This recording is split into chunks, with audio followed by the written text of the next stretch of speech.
V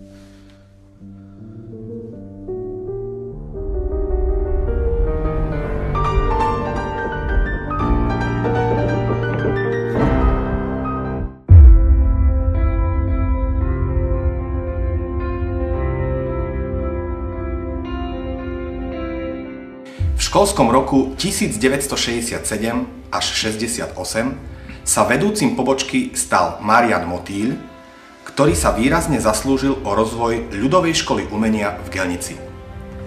1. mája 1971 vznikla v Gelnici samostatná ľudová škola umenia.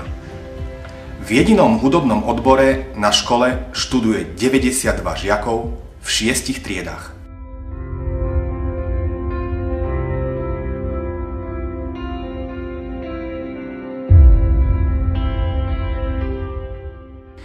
Nástupom Vojtecha Foglára na pozíciu riaditeľa ľudovej školy umenia v Gelnici v roku 1972 začína obdobie rozširovania školy o ďalšie odbory a príchodu kvalifikovaných učiteľov. V roku 1973 bol založený výtvarný odbor, ktorého vedúcim sa stal maliar František Kupčík.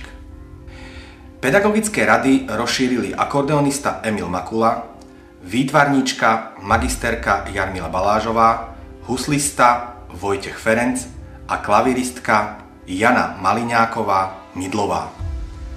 Kvalifikovaný pedagogický zbor sa ďalej rozrástol príchodom Gabriely Tótovej, Jozefa Žalúdka a Anny Fojtíkovej Vilčukovej.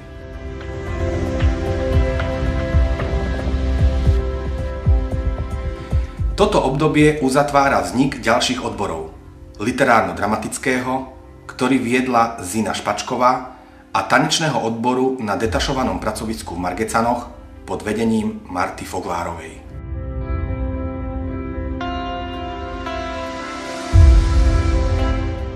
Novým výrazným obdobím sú 90. roky 20. storočia, kedy boli ľudové školy umenia premenované na základné umelecké školy.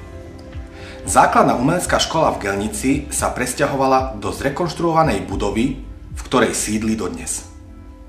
Škola prijíma nových kvalifikovaných učiteľov. Klaviristka Dana Jakubišinová, Miháliková, Miroslav Rerko a Juraj Kačenga, učitelia hry na dýchové nástroje, Soňa Vrabcová, učiteľka hry na klavíri a hudobnej nauky a Magdaléna Rotmajerová, učiteľka hry na husliach.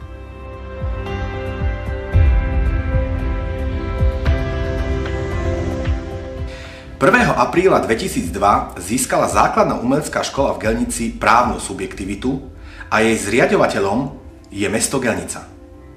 Vo funkcii riaditeľa naďalej pôsobil Vojtech Foglár.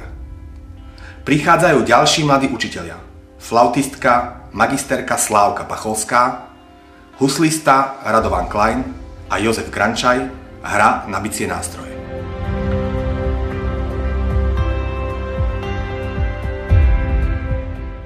V roku 2003 nastúpila do funkcie riaditeľky magisterka Jarmila Balážová, ktorá v roku 2004 založila súťaž Výtvarná Gelnica. V roku 2005 vzniká vďaka magisterke Slávke Pacholskej ďalší projekt Gelnický kľúč – Festival komornej hudby. Obnovuje sa činnosť literárno-dramatického odboru, ktorý vedie magisterka Zuzana Kravcová. Činnosť výtvarného odboru neskôr preberá magisterka Marcela Vilhanová.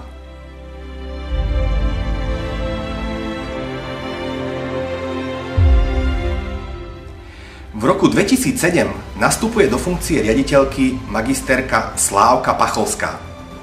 Škola zakladá nové detašované pracoviska Helcmanovce, Prakovce, Veľký Folkmar a zabezpečuje vzdelávanie v oblasti mimoškolskej činnosti.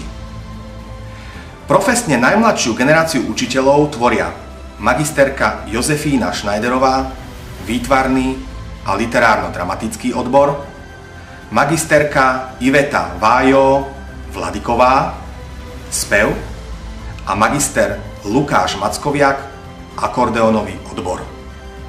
Škola je plne organizovaná vo všetkých 4 umeleckých odboroch, pozdvihuje sa úroveň výchovno-vzdelávacieho procesu, sú zavádzané inovačné metódy a formy, čo sa odráža na skvelých výkonoch a úspechoch žiakov, ktorí získavajú významné ocenenia na celoštátnych a medzinárodných súťažiach.